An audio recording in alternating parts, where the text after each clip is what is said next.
Hi guys, இன்றைக்கி நம்ம கொங்கு நாட்டு ஸ்பெஷலான அரிசி பருப்பு சாதம் தாங்க செய்ய போகிறோம்.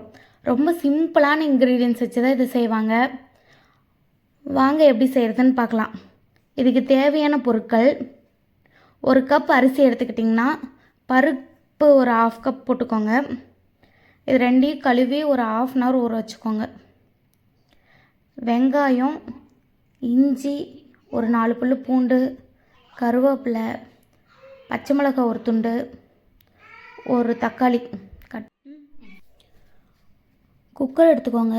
அதில் தேவையான அளவு எண்ணெய், கடுகு நல்லா பொரிஞ்ச உடனே உளுந்து போட்டுக்கோங்க. வெந்தயம் கொஞ்சமாக போட்டுக்கோங்க.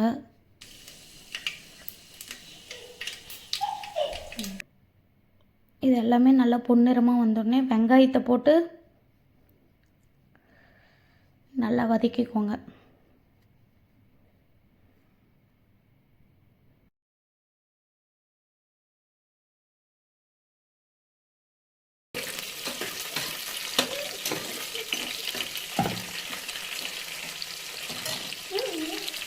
வெங்காயம் நல்லா வதங்கினதும் பூண்டு ஒரு 4 பல்லு போட்டுக்கோங்க.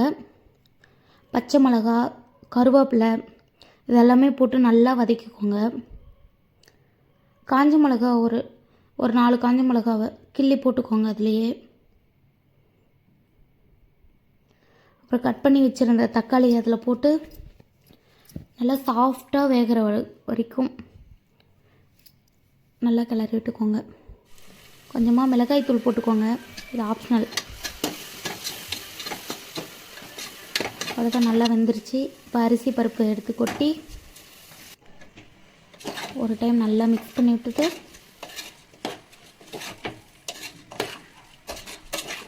தேவையான அளவு உப்பு போட்டு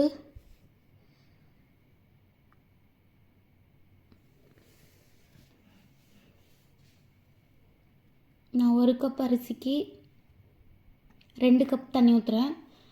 1 கப் அரிசி 1/2 கப் பருப்பு போட்டிருக்கேன், அதனால் 3 டம்ளர் தண்ணி ஊற்றுறேன்.